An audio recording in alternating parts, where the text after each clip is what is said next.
అన్ని శాఖలు సక్రమంగా పనిచేస్తున్నాయి. వాటిలో ఒక మున్సిపల్ శాఖ మాత్రమే ప్రభుత్వానికి చెడ్డ పేరు తెచ్చే విధంగా వ్యవహరిస్తుందని ఎమ్మెల్యే గల్లా మాధవి ఆగ్రహం వ్యక్తం చేశారు.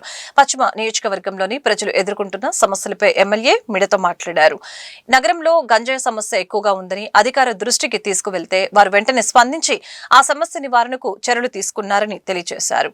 అదేవిధంగా పశ్చిమ నియోజకవర్గంలో ట్రాఫిక్ సమస్య ఎక్కువగా ఉందని అధికారులకు చెబితే ఎక్కడికక్కడ భారీ గేట్లను ఏర్పాటు చేసి ట్రాఫిక్ సమస్య లేకుండా పరిష్కరిస్తున్నారని తెలియజేశారు. అలాగే పశ్చిమ నియోజకవర్గంలో రోడ్లు గుంతలుగా ఉన్నాయి, కుక్కల బెడద ఎక్కువగా ఉంది, వీధి లైట్లు సరిగ్గా పనిచేయడం లేదు, పిచ్చి మొక్కలు ఎక్కువగా పెరుగుతున్నాయి, రోడ్లు డ్రైనేజీ సైడ్ కాలువలు సరిగ్గా లేవని వాటిని పరిష్కరించమని నగరపాలక సంస్థకు అడుగుతూ ఉంటే నాపై ఎందుకు వారు అంత వివక్ష చూపుతున్నారో నాకు అర్థం కావటం లేదని తెలియజేశారు. సంవత్సరన్నర కాలం నుండి వీటి మీద పోరాటం చేస్తున్నాను, ఎందుకు నిర్లక్ష్యంగా వ్యవహరిస్తున్నారో తెలియటం లేదని తెలిపారు. ఇన్ని డిపార్ట్మెంట్లు నేను వెళ్ళి వాళ్ళని సంప్రదించి నాకు ఈ సమస్య ఉంది అని చెప్పినప్పుడు సానుకూలంగా స్పందించి నాకు నా నియోజకవర్గంలో ఒక పరిష్కార మార్గాన్ని వాళ్ళు వెంటనే ఇస్తున్నప్పుడు ఈ యొక్క కార్పొరేషన్ లిమిట్స్లో మాత్రమే నాకు ఎందుకు ప్రతిదీ కూడా గవర్నమెంట్కి చెడ్డ పేరు వచ్చే విధంగా ఎందుకు ప్రవర్తిస్తున్నారు అన్నది నా ప్రశ్న. మరి కార్పొరేషన్ లిమిట్స్లోనే నాకు ఎక్కువ సమస్యలు ఉంటాయి, ఇది అర్బన్ కాన్స్టిట్యున్సీ కాబట్టి.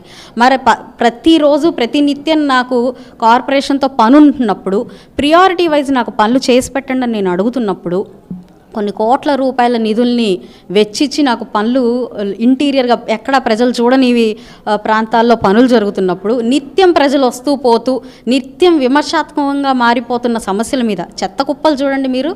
ఇంటర్నల్ రోడ్స్లో ఈరోజు శానిటరీ ఇన్స్పెక్టర్లు మెరుగ్గానే పనిచేస్తున్నారని నేను చెప్తాను. 100% అక్కడ ఎలాంటి ఇబ్బంది లేదు. మరి మెయిన్ రోడ్స్ మీద డస్ట్బిన్స్ కానివ్వండి, లేదంటే ఈ పుష్ కార్ట్స్ కానివ్వండి, అవే డస్ట్బిన్స్ అన్న రేంజ్లో ఈరోజు చెత్త చెదారంతో కుప్పలుగా నిండిపోయి ఉంది. ప్రధానంగా కనిపించే రహదారులని ఎందుకు ఇలా నిర్లక్ష్యం చేస్తున్నారు?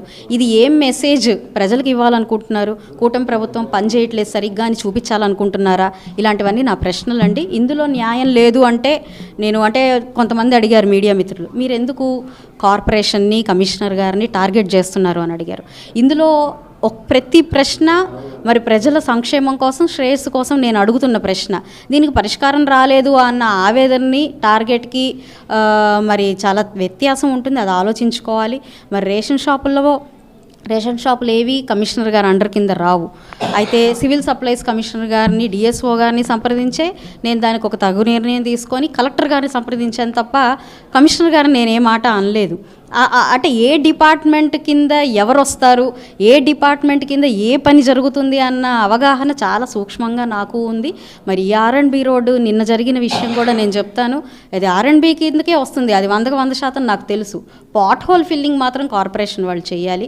నేను వాళ్ళని కోరింది కూడా R&B వాళ్ళు దాన్ని రోడ్డు వేసుకునేదాకా పాట్ హోల్స్ ఫిల్ చేయండి, పడిపోతున్నారని చెప్పి నేను వాళ్ళని సవినయంగా కోరుకోవడం జరిగింది. అది కూడా చేయలేని పక్షంలో మరి కార్పొరేషన్ వాళ్ళని ఇది నేను ఆవేదన చెంది అడుగుతున్నానా లేకపోతే వాళ్ళని విమర్శిస్తున్నానా అనేది ప్రశ్న. వాళ్ళే సమాధానం చెప్పాల్సిన అవసరం వాళ్ళకే ఉంటుంది అన్నది నా అభిప్రాయం. అధికారులు మాట వినట్లేదు అనంటే అన్ని అధికారులు నేను అన్నండి, అందరి డిపార్ట్మెంట్స్ నేను అన్ని డిపార్ట్మెంట్స్ నాకు చాలా చక్కగా సహకరిస్తున్నారు, పనిచేస్తూ ఉన్నారు. ఒక కార్పొరేషన్ మాత్రమే, అది కూడా ప్రభుత్వానికి చెడ్డ పేరు వచ్చే విధి విధానంతో ముందుకు వెళ్తున్న పరిస్థితుల్లో నేను బయటికి వచ్చి మాట్లాడాల్సిన అవసరం ఏర్పడింది.